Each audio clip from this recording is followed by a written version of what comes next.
Cadena de datos, episodio número 37. De este lado Andrés Vázquez desde Córdoba, en Argentina. Hoy me acompaña Janina Bellini Saibén, entiendo que desde La Pampa, en Argentina también. Janina es licenciada en Sistemas de Información y magíster en Explotación de Datos y Gestión de Conocimiento. Es investigadora en el INTA, el Instituto Nacional de Tecnología Agropecuaria en Argentina. También es cofundadora y organizadora en múltiples espacios colaborativos como Metadocencia, Art Ladies y Latin Air, entre muchísimos otros. Buenas tardes, Janina, muchas gracias por participar. Hola Andrés, muchísimas gracias por la invitación en este espacio. Bueno, empiezo por la primera pregunta con la que empiezo en general. Quería apelar a tu memoria y preguntarte si recordás cuál fue tu primer contacto con datos abiertos del sector público. ¿Te acordás cuándo fue la primera vez? Bueno, yo trabajo en el sector público desde el año 98, que fue cuando entré al INTA. Y parte de mi trabajo justamente era ordenar información de la institución y publicarla en una página web. Así que si vamos a hablar en un sentido amplio de los datos abiertos, esa sería mi En, en, primer contacto. en ese momento... Digo amplio por perdón. No, no, seguí, por favor. Sí.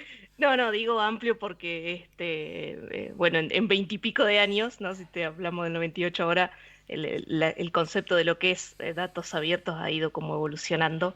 Y tal vez si lo analizamos ahora, no sé qué tan abiertos eran, pero por lo menos estaban disponibles en un lugar para descargarlos. Bien, perfecto. En el INTA, para la gente que no lo conozca, antes de preguntarte más cosas sobre el INTA, quería pedirte que describas brevemente qué es el INTA y con quiénes trabajan ustedes.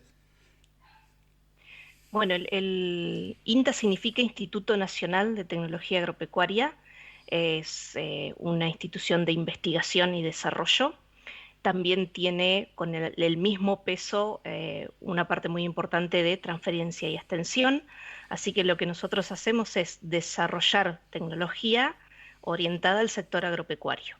Y eso es desde el productor que está en el campo, que está en la chacra, pasando por todos los actores de la cadena, el contratista, las compañías que prestan servicios, la comercialización. El sector agropecuario es una actividad económica muy importante en Argentina y bueno, el INTA lo intenta acompañar desde hace más de 60 años. Eh, Hay profesiones, por supuesto, agrónomos y veterinarios son las más tradicionales, pero hay biólogos, ecólogos, cursólogos, informáticos, psicopedagogos, economistas, hay mucha gente que viene también de las ciencias sociales por todo el trabajo de transferencia y extensión que también se realiza. Y es una institución muy, muy linda para trabajar. Entonces, ustedes generan conocimiento, trabajan con datos y abren todo eso para que toda esta comunidad que vos mencionas le saque provecho. Básicamente el INTA trabaja en esa línea. Sí, sí, el INTA, los que estamos en la parte de información y de datos, sí, el INTA también hace maquinaria, por ejemplo, ¿sí? O hace semillas nuevas, cultivares nuevos, o desarrolla vacunas, o desarrolla, no sé, en Anguil, en La Pampa, que es donde yo estoy, se generó una nueva raza de oveja que no existía, por ejemplo. Sí, ayudamos a la CONAE con sus satélites, hacemos desarrollo de software. El INTA es un abanico bastante grande el que abarca. Y por eso es interesante también las actividades que se llevan adelante, ¿no? Y en eso, obviamente, los datos, la información, cómo los almacenamos, cómo los compartimos, cómo los procesamos, cómo calculamos con eso, es una parte muy importante y es cada vez una actividad que se usa más. Estuve buscando un poco sobre datos que abre el INTA y encontré algunas cosas como la plataforma GeoINTA, encontré también una sección del INTA en el DAC-ITAR, que es Datos Primarios de Acceso Abierto de la Ciencia y la Tecnología Argentina. No encontré al INTA en el portal nacional datos.gov.ar. Es como que veo que hay muchos datos, pero no estoy seguro si hay una política única de apertura o está centralizado. Vos, ¿cómo describirías, en el caso que tengas conocimiento, la política de apertura de datos del INTA? ¿Ustedes abren todo? ¿Abren más o menos? ¿Cómo lo ves vos desde adentro? Bueno, hay como diferentes tipos de información que se abren y hay como diferentes sitios web a los cuales se puede ir a buscar esa información. Em, GeoINTA es es la IDE del INTA, tiene ya 15 años, fue anterior a IDERA, que es la IDE de Argentina, Sí. y ahí se abren todos los que son datos que tengan algún componente espacial o georreferenciado. Y se pueden descargar a tu computadora, los podés consumir desde interoperabilidad, ¿sí? Desde un web Desde un web service. service, claro, Perfecto. exacto. Así que eso con lo que tiene que ver con información georreferenciada, digamos. Después hay otro sitio web que es el repositorio Intagobar, donde ahí están disponibles con una licencia, una Creative Commons con atribución y en algunas cosas no comercial, todos los que son publicaciones. Entonces, todos los que son los libros, los boletines técnicos, todo lo que el INTA publica como resultado de sus investigaciones, están las tesis, está todo ahí para poder descargarse y utilizarse. Obviamente curado por los bibliotecarios del INTA en bases de datos que se utilizan internacionalmente en ese sentido, y eso es parte de estos sistemas nacionales de información. En ese mismo repositorio se están empezando a subir datos crudos de conjuntos de datos que, digamos, que ya tienen un inicio y un fin. Hay muchas cosas en las que el INTA recolecta información, que son las redes de datos estratégicos, que no paran nunca, ¿sí? Por ejemplo, hay otro sistema que se llama siga.inta.gov.ar, que es el que tiene toda la información de los datos agrometeorológicos. Entonces, todas las estaciones convencionales y automáticas que el INTA tiene en el país, vos entras en ese sistema, te podés descargar todos los datos crudos con paso diario de toda la historia, ¿sí? Desde que se puso la primera estación, o bien podés utilizar la interfaz del sistema ya con cálculos, con pronósticos, siempre orientado a muchas cosas del sector agropecuario. A su vez, esos sistemas, por ejemplo, esa información se le provee de forma también de sistema a sistema al Servicio Meteorológico Nacional. En Radar Intagobar está la información de los radares. Ahora estamos trabajando para poner el dato más crudo de los radares disponibles, que no sea solo la imagen y los productos ya procesados. Y sí, después, dependiendo de Es los muchísimo proyectos igual. y las redes, ¿cómo? No, que es muchísimo, que estás pensando en más cosas y yo no sé qué más se puede publicar, pero me parece genial todo lo que me contás. Sí, después hay alguna parte que hasta que la investigación no está terminada no se puede difundir, porque es parte del proceso de investigación. Después, por ejemplo, otro sitio web es el CEPA, cepa.inta.gov.ar, tiene muchos productos que tienen que ver con imágenes satelitales, porque el INTA tiene antenas para descargar las imágenes y se generan productos de vuelta orientados al sector agropecuario. Entonces, por ejemplo, focos de incendio, inundaciones, granizos, cuando estuvieron los volcanes y teníamos el tema de cenizas, mucho de lo que se procesaba con imágenes satelitales se publica ahí. Em, Así que Hay ya te digo, muchísimo. la institución trabaja en tantas cosas que hay mucho disponible y yo creo que podríamos poner aún más. Exacto, esa era mi siguiente pregunta. Por lo que me contás, está claro que ustedes trabajan para producir datos e información y conocimiento para que se le saque valor supongo que el sector productivo produzca más y produzca mejor. ¿Hay algún dato que vos conozcas que diga me gustaría que publiquemos esto, me gustaría que hagamos aquello para mejorar todavía más esta política de apertura de datos? Sí, yo creo que tenemos que evolucionar del sistema web de consulta a poner disponible más APIs, más formas de consultarlo de sistema a sistema. Y con el armado de librerías que también pongan disponibles esos datos, por ejemplo, paquetes de R. ¿Sí? Estamos trabajando en algo de eso con todo lo que son los datos de suelos y los datos de clima, eh, porque eso permite que otras personas tomen nuestros datos crudos y le agreguen valor. Totalmente. ¿Sí? Es muy difícil primero que nos alcance el tiempo para poder hacer todo el agregado de valor que se le podría hacer a la información que tenemos, y después que se nos puedan ocurrir todas las cosas en las cuales uno podría usar esos datos.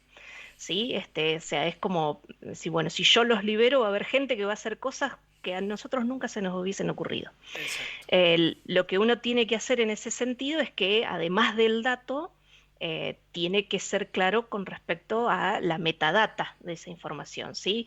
Cuándo lo generé, cómo lo junté, con qué instrumento, qué tipo de error tengo, para que el usuario, ese que lo vaya a usar, que tampoco me lo puedo imaginar todo, ¿sí? Tengo algunos usuarios definidos, pero si, bueno, un periodista, un estudiante, alguien que venga del lado de la medicina, por ahí no son cuestiones, siempre es mucho más sencillo pensar en el agrónomo, en el productor, en quien comercializa o presta algún servicio al sector, pero hay muchos otros usuarios que pueden aparecer. Con esa información del contexto de los datos pueda tomar la decisión si ese dato le sirve para el fin que lo quiere usar o no.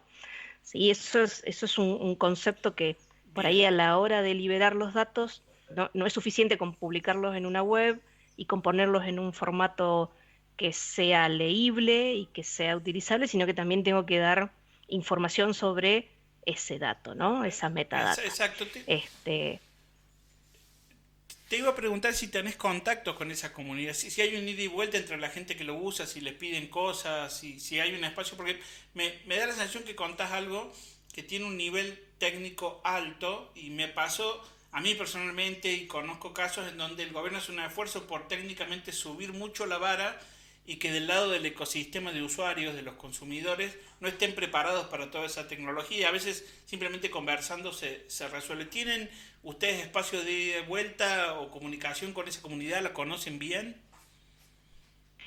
sí, hay, habría como dos tipos, vamos a hacerlo así, dos o tres tipos de usuarios. Nosotros tenemos un usuario que es la propia comunidad científica, ¿sí? Otros investigadores y otras instituciones que hacen ciencia que necesitan usar nuestros datos. Después tenemos la parte productiva, que pueden ser las asociaciones de productores, que también a veces tienen su parte de investigación y desarrollo. La parte privada, y cada uno tiene diferentes tipos de necesidades. Lo que sí es que si yo genero una infraestructura en la cual no se depende de tener que mandarle un mail a una persona para pedirle los datos, sino que yo los puedo acceder sin necesidad de un contacto humano, le va a facilitar la vida a cualquiera. Después va a haber más o menos necesidades de nivel técnico, ¿sí? Si yo hago lo de GeoINTA y están las APIs, el WFS o el Sí, WMS, que son los web services que están para consultar, lo va a usar quien sepa consultar eso, lo va a usar un desarrollador, quien sepa usar un software de escritorio como QGIS, que tiene esa posibilidad. Eh, pero si yo no tengo el web service disponible, me tenés que mandar un mail y pedirme el shape. Y yo sí, tengo que ver dónde está y te lo tengo que mandar. Y exacto, es un poco como, en esta época, es como un pecado, ¿no? exacto. Yo creo que Totalmente de acuerdo. lo podemos hacer mejor. Sí, uno no tiene por qué generar una infraestructura monstruosa innecesaria, pero hay cierto piso, si vamos a poder hablar de cómo acceder, que deberíamos poder llegar. O sea, yo me siento bien cuando el dato puede ser accedido sin necesidad de una intervención de una persona del otro lado. Así que no tengan que conocer o ser amigo de alguien del INTA para acceder al dato, digámoslo. 1000% de acuerdo con eso. 1000% de, de, de acuerdo con eso. Te quería preguntar si ustedes tienen métricas, si más o menos saben eh, qué se usa más, qué se usa menos. ¿Es algo que tienen también? Sí, lamentablemente yo no las tengo porque no manejo las plataformas. El INTA tiene lo que se conoce como INTA Central, que está en Buenos Aires, y tiene una dirección de sistemas de información, comunicación y calidad que maneja muchos de estos repositorios centralizados. En el caso específico de GeoINTA es diferente porque tenemos 11 nodos en diferentes provincias y después se ve hacia el usuario final como si fuera un solo sistema. Entonces ahí yo, por ejemplo, tengo a cargo el de La Pampa, entonces ahí cargo la información de La Pampa y puedo tener estadísticas de mi sitio. Pero todo lo que es a nivel nacional se tiene ahí en la dirección. Si se pide, está disponible, digamos, pero no tengo esos datos yo en este momento. Perfecto. Estuve viendo tu perfil de GitHub y me alegró ver que estaba todo pintado de colores. Veo que sos muy participativa en muchas cosas variadas. Y me sorprendió un poco, para bien, ver que vi tres organizaciones de GitHub. Una se llama IntaRadar, GeoInta y IntaSuelos. Estabas en las tres, pero me da la sensación que no hay continuidad en los proyectos ahí. Y me imagino que no es una política oficial del INTA que todo el software que hagan y todos los instrumentos sean libres. Pero sí te vi a vos y a otros integrantes del INTA participando ahí. ¿Cómo describirías vos la relación de INTA con el software libre en cuanto a los trabajos que hacen ustedes? ¿Hay alguna política oficial con respecto a eso? Yo, ahí hay que separar lo que es la parte más administrativa de la institución, que en general son políticas que vienen dadas por los ministerios, ¿sí? El INTA depende del Ministerio de Agricultura. Así que hay muchos sistemas que son de uso obligatorio y que ni siquiera dependen de esta dirección. Entonces, yo, por ejemplo, todo lo que es de trámite hay que usar un sistema que se llama GDE y no hay opción ahí. Y no sé en qué está hecho, sinceramente. Después hay una serie de sistemas que son de oficina, y ahí también se siguen normativas más nacionales. Así que ahí hay Windows y hay Word y Office, hay Microsoft. Pura diversión, sí. Y después, y después está lo que desarrollamos los investigadores. Esa es la parte que me interesa. Y ahí, bueno, y ahí el software libre es el rey. GeoINTA es todo software libre, por ejemplo. Bien. Y hay mucho R y mucho Python, dependiendo de lo que vos estés desarrollando o usando. Por ejemplo, yo trabajo con radares meteorológicos y ahí hay muchas librerías ya armadas en Python que son muy útiles. Mi tesis de maestría fue justamente generar un modelo para granizo para el radar, la hice completa en Python. Y después hay mucho de R, porque todo lo que es modelado, visualización y comunicación de contenidos en R está muy lindo y es muy sencillo de utilizar, y alguien que no viene del palo de la informática, la curva de aprendizaje es rapidísima, ¿no? Así que estamos generando muchos paquetes. Lo que es el de suelos que has visto es el Sysinta, que es un sistema que está funcionando. Eso sí está todo desarrollado en software libre. Y lo que estamos haciendo ahora es un paquete de R para poder usar esos datos y procesarlos eh, desde R. Estamos haciendo lo mismo con lo de agrometeorología. El paquete se llama Agromet, y vas a poder descargar los datos de INTA y ya hay una serie de funciones que te generan los índices que más se usan, mapea, genera informes, y todo atrás tiene su paper científico que justifica ese cálculo o ese índice o esa forma de hacer el mapa, ¿sí? Eh, También estamos trabajando con la gente de Fundación Sadowski para poner todos los datos de los radares en Palenque y que se puedan consumir desde ahí. Eh, y bueno, sí, lo que es el uso el uso de GitHub, o sea, control de versiones nosotros veníamos usando antes, interno, no tiene mucho sentido hoy existiendo esta plataforma, ¿no? O sea, Exacto. GitHub o GitLab, eh, este, y nada, pero es como se debe trabajar, ¿no? Permite la discusión, todas las decisiones que uno toma quedan registradas ahí. Entonces, si se mete alguien nuevo en el equipo y dice, che, ¿por qué no hacemos esto? Bueno, mirá acá, acá está la discusión y acá está por qué decidimos hacer esto o esto otro. Tenés un plan sobre, con todos los issues, qué es lo que te está faltando hacer. Podés priorizar, podés asignar, podés pedir revisión. Y queda todo registrado, queda toda la historia disponible. Si la idea, por lo menos con los paquetes de R, es ya les agregamos la licencia, el código de conducta, el código de cómo contribuir.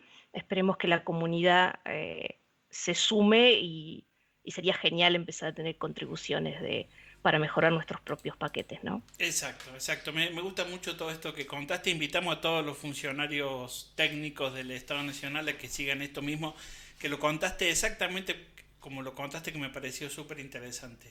Te llevo a otra parte de tus actividades habituales, que es, tenés una parte de trabajo comunitario gigantesco. Voy a tratar de resumir algunos capítulos que me parecen interesantes. Quiero empezar preguntándote algunas cosas sobre Art Ladies, pero primero quiero decir algo más, y es que vi que sos programadora empezaste a programar desde muy niña, en la década del 80, por lo tanto se podría decir que conoces muy bien los espacios técnicos de contacto y de comunicación y de comunidad. Y yo veo desde hace ya algunos años una explosión muy positiva y muy buena de comunidades principalmente organizadas por mujeres, y creo y supongo que esto es tan exitoso porque lo que había antes tenía cosas que no funcionaban para nada bien, y que estas nuevas comunidades vienen a corregir. Como miembro, como miembro de Art Ladies y de todas las otras comunidades, quería preguntarte cómo estamos ahora. ¿Estamos mejor? ¿Te parece correcto decir que estábamos mal y estas nuevas comunidades vienen a corregir algo? ¿Cómo te ves ahí? ¿Cómo estamos? Em, eh, bueno, primero que el hecho de que hayan surgido las comunidades y tengamos ahora un espacio donde muchas personas se sienten seguras, se sienten contenidas, se sienten bien recibidas, que pueden aprender, que ya con eso ya mejora, porque son espacios que antes no estaban. No, sentirse acompañada ante ciertas situaciones ya es muchísimo. Poder hablar con otra persona y ver que no te pasa solamente a vos o que alguien te ayude a encontrar una solución, ya aporta algo que antes no estaba y por ende en ese sentido estamos mejor. Creo que tenemos mucho camino por recorrer. Yo cada vez que hablamos de Arlady me pregunto, yo digo, bueno, esperemos que dentro de 10 años cerremos Arlady porque ya no somos necesarias. Exacto. ¿No? Yo decía, bueno, che, pero ¿por qué necesitas? ¿Cuál es el tema? Bueno, cuando vos entras a un lugar, no sé, yo he ido a los Dev Days de Microsoft o he ido a conferencias, vos entras, hay 1000 personas y te encontrás con 10 mujeres. Sí. Entonces vos mirás y vos no sos parte, o sea, no hay iguales a vos. Vos decís, ah, bueno, no seas exagerada, Janina. Y bueno, pero no hay. Es como si uno va a una conferencia en otro país y todo el mundo te habla en alemán. Y bueno, te vas a quedar medio fuera si no hablas alemán. Y si hablas un poquitito, te va a costar igual comunicarte, te vas a perder algunas cosas, ¿no? Y en eso están las relaciones. Hay gente que va a ser educada y que va a ser, se va a comportar de forma adecuada y hay otra gente que no. Hay gente que te pregunta, ¿viniste con tu novio? ¿No? Porque no puede ser que vos técnicamente estés ahí para aprender a programar. Y hay otra gente que te va a preguntar cosas inapropiadas y a quién se lo contás. ¿Cómo te defendés en eso? Ah, bueno, era un chiste o me Sí, entendió sí, mal. Esas totalmente. cosas lamentablemente pasan, ¿sí? Después vos no tenés como modelos, ¿sí? Los role models. Vos decís, bueno, todos los que charlan son varones, blancos, heterosexuales, educados. Exacto. Entonces, ¿dónde entro? ¿sí? Yo ahí, donde entra una mujer de color, eh, lesbiana, una mujer trans, o sea, ¿puede o no puede?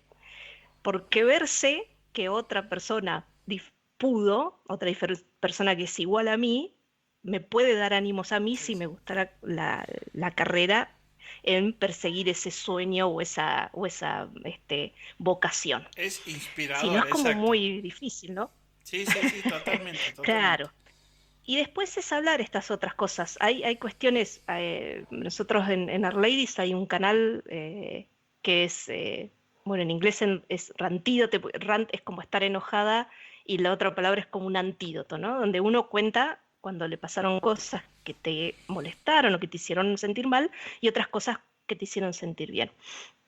Y en mucho ahí, hay mucho, mucho ahí también de la vida diaria como mujer. Yo soy mamá, tengo 2 hijos, hay toda una parte de cuando uno se convierte en mamá, el embarazo, el después tener el bebé, el tener que estar amamantando, dormir 2 horas a la noche. Y yo tengo a mi marido que me acompaña, pero él no vive por todo eso. Él no tiene el útero, no tuvo la panza y no tiene el pecho para darle la teta al bebé. Entonces, Exacto. ¿quién me va a entender mejor que otra mujer que haya pasado por eso? ¿Sí? Son vivencias y todo eso afecta a tu carrera, porque yo no puedo producir lo mismo ni como desarrolladora ni como científica en esas situaciones. Entonces, hablar de eso, hablarlo con otras personas, ver cómo solucionarlo, plantear cuestiones hasta de tener que cambiar los convenios colectivos de trabajo, porque no puede ser que tengamos la poca licencia por maternidad que tenemos o que el varón no tenga lo mismo. Si yo a mi marido lo quería al lado y además lo necesitaba que estuviera al lado. No se puede desentender, él a los 3 días que nació el bebé tenía que volver a trabajar, Sí. porque se necesita.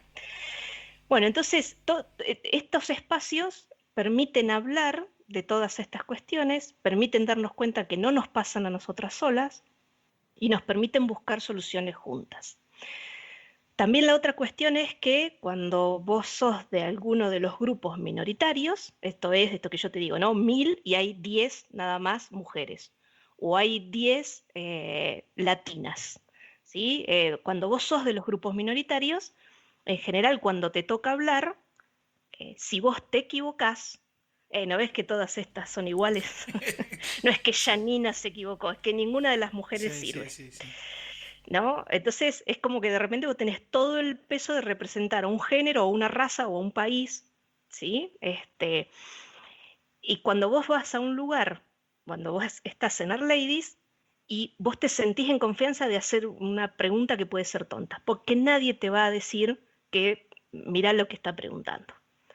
¿Sí? Entonces, ese sentimiento de acá me puedo equivocar y nadie me va a matar porque me equivoqué, acá puedo preguntar y alguien si lo sabe va a intentar enseñármelo, me lo va a enseñar, me va a ayudar.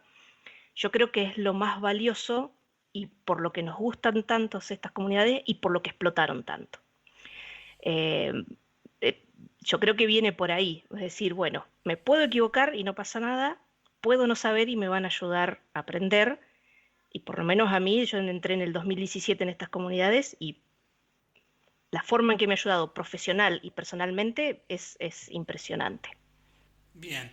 Te llevo, siguiendo en esta línea de trabajo colaborativo, hay un proyecto que creo que es uno de los últimos que empezaste y que estuve personalmente viendo uno de los cursitos que vos dictabas y me gustó mucho. El proyecto se llama Metadocencia.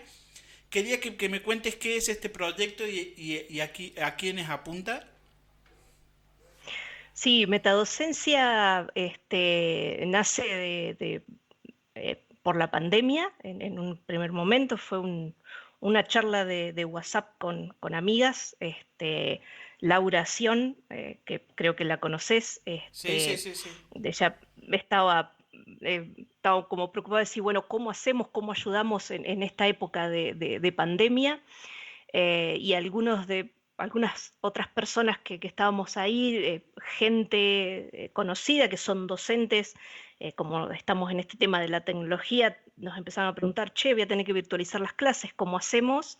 Y nace un poco la idea ahí de, como nosotros venimos trabajando de forma online, de forma virtual, las personas que iniciamos con metadocencia somos todos instructores certificados de RStudio y de Carpentries, que es otra comunidad. Carpentries te enseña cómo enseñar y te enseña habilidades de computación para científicos. Y se llama Carpentries como contraposición con un ingeniero de software. Vos no te vas a convertir en un ingeniero de software con estos cursos, pero vas a ser un carpintero de software. Entonces podés hacer lo que necesitas para poder seguir haciendo química, física, agronomía, lo que vos investigues. Bien, como un accesorio. Entonces nos pareció que teniendo ese conocimiento y viendo la necesidad que había, podíamos ayudar a docentes. En un primer momento era para docentes de nivel superior, pero se nos sumaron desde maestras de jardín a todos los niveles que vos te imagines. Dimos 40 y pico de cursos durante el 2020, todo gratuito, todo voluntario, y lo hacemos porque podemos ayudar. Y si vos tenés un conocimiento y podés ayudar, hay como una, si querés, Bien, obligación ética o moral y de hacerlo, ¿no? usted, sí, por supuesto. ¿Ustedes graban las clases y las dejan disponibles para que cualquiera las vea? Sí, el curso que más dimos es uno que se llama Intro al ABC para enseñar online. Ahora lo estamos reacomodando, vamos a arrancar de vuelta pronto con los cursos. Lo mejor es que vos lo tomes de forma presencial porque una de las cosas que tiene el del curso es que vos vivís como estudiante lo que tus estudiantes van a vivir. Nosotros mostramos herramientas y las herramientas que contamos en el curso las usamos. Entonces, vos te llevas, además de aprenderlas, te llevas la experiencia de cómo es. Y creo que es una de las cosas que más valor aporta y es lo que más les gusta a todos los docentes que lo han tomado. Le hemos dado este curso a más de 600 docentes de 19 países de habla hispana. Así que está grabado, están en nuestro canal de YouTube, pero yo les recomiendo que si pueden y La quieren lo experiencia hagan completa. presencial, sí, porque es lo que da el plus. El curso dura 3 horas, ya les digo, es gratuito, Con, con no se cobra presencial, nada. con presencial no te referías físicamente, sino en tiempo real o en directo a través de la Sí, computadora. sincrónico, sí, Exacto. perdón, que lo hagan sincrónico. Bueno, Gracias, Andrés. les recomendamos a los docentes. Teniendo yo también alguna experiencia en el mundo de las cosas comunitarias, me parece que está bueno cuando, más allá de trabajar ad honorem y de colaborar, está bueno, una organización me parece que se hace más sólida cuando consigue aportes y financiación. Quería preguntarte si Metadocencia, más allá de que ustedes no cobren, tiene aportes para sostener, no sé, la página web u otros costos que puedan llegar a tener. ¿Tienen financiación, auspiciantes o algo ustedes en Metadocencia? Sí, nosotros el año pasado, bueno, el INTA de mi unidad de Anguil de La Pampa apoyó dejándome dedicarle una parte de mi tiempo de INTA a metadocencia. A su vez, capacitamos más de 300 personas de INTA con estos cursos, porque bueno, el INTA justamente tiene muchos cursos, charlas, eventos, jornadas, así que era algo que se necesitaba. Después la Open Bioinformatics Foundation le había dado una beca a Laura para viajar y nos permitió reconvertir esa beca para lo que pagamos el Zoom, el dominio de la web y el Calendly, que es la infraestructura mínima para poder organizar los cursos. Y Our Ladies nos prestó, antes de que nosotros tuviéramos ese dinero para el Zoom, nos prestaba la cuenta de Zoom para poder hacer los cursos. Y este año tuvimos la fortuna, aplicamos a muchísimos grants internacionales, recibimos muchos no, pero tuvimos un sí. Así que hay un fondo internacional que se llama CS&S, que tiene que ver con ciencia abierta, con ciencia libre, que nos dio un grant para poder funcionar hasta mayo. Con eso lo que vamos a hacer es desarrollar nuevos cursos. Vamos a hacer 2 cursos que tienen que ver, uno es cómo usar Zoom para enseñar, el otro tiene que ver es cómo enseñar a programar y va a tener 2 orientaciones, hacia Python y hacia R. Y relacionado con eso hay un curso que yo ya di en LatinR como un piloto, que es el de Learner, que es para hacer tutoriales interactivos, ¿no? Para que uno pueda aprender a programar de forma sincrónica o sin el docente eh, ahí presente, ¿no? Se puede usar en clases sincrónicas y demás, pero bueno, la idea es que el estudiante puede ir haciendo el tutorial a su propio ritmo y cuando puede. Así que Ese es el curso que vi yo. Te felicito porque la verdad que estaba súper claro y iba a una velocidad bien interesante para que se entienda todo y la coordinación del video, del trabajo que te he hecho ahí me pareció muy bueno. Así que felicitaciones por ese curso en particular y por todo lo otro también. bueno, muchas gracias. Y tengo un par de preguntas más relacionadas con tu trabajo particular. Primero, destaco y valoro que estés trabajando en el sector público. Creo que hace muy bien al sector público que gente como vos esté trabajando ahí.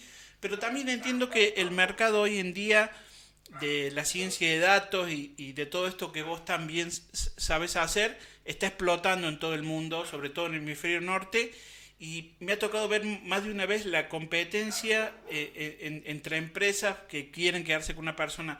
Te pregunto si, en el caso que capaz que ya te pasó, si recibieras una oferta súper interesante para irte a una empresa privada del hemisferio norte, ¿te irías, dejaría el INTA o es imposible que dejes el INTA? Porque te escuché hablar con una pasión y con un compromiso que me parece difícil, pero es algo que en lo que debes pensar. Debes tener colegas que por el mismo trabajo que haces vos o por trabajos inferiores están ganando un monto que parece irreal para mucha gente. ¿Cómo estás vos con eso? Me sacaste la ficha, Andrés. Sí, Ah, obvio que ya he tenido propuestas imagínate, entré en el 98 al INTA, así que hace sí. 23 años que estoy trabajando ahí. Em, hay como dos o tres cuestiones aquí. O sea, ofertas he tenido y en general he dicho que no. Em, hay dos o tres cosas, digamos. Uno de mis mentores, Andy Sipovich, cordobés, ha sido mi jefe en INTA durante todo este tiempo. Él siempre me dice, uno tiene tres sueldos. El del bolsillo, que es el que paga las cuentas y es importante. El del corazón, que es cómo te hace sentir ese trabajo que vos haces. Y el de la cabeza, que es cuánto te gusta, cuánto vos aprendés, cuánto te mueve de tu zona de confort, cuánto vas mejorando por hacer ese trabajo. Y en mi caso los tres son importantes. ¿Sí? Entonces, muchas veces los que estas empresas del exterior me han ofrecido mejorarme mucho el del bolsillo, pero me desmejoraban mucho los otros dos. ¿Sí? Y sí, la diferencia es mucha. Ahora también con la cuestión remota y todo este cambio que hubo este último año, hay muchas más posibilidades y están abiertos a cosas diferentes. Pero tendría que venir una oferta donde esos tres sueldos fueran muy, pero muy tentadores. Porque Les- bueno, yo creo además que el INTA sí hace una diferencia en nuestro país. Yo lo siento así, siento que nuestras investigaciones realmente ayudan y investigamos y tratamos temas de la región donde vivimos. Yo investigo cosas y problemática de la Pampa. Yo la sufro o yo la disfruto. Entonces, bueno, bueno, nada, le llevamos eso tranquilidad a me... la gente del INTA de que te van a tener un tiempo más. Y bueno, te lo cambio para el otro lado ahora. Te llaman y te dicen, queremos que sea directora nacional del INTA o secretaria nacional del área donde el INTA corresponda. ¿Te irías a un cargo político con menos contacto con lo técnico? No, ya me lo han ofrecido también. Bien. El principal problema de eso es que sí o sí te tenés que ir a Buenos Aires. No, Y imposible. y no le haría eso a mi familia, no. Yo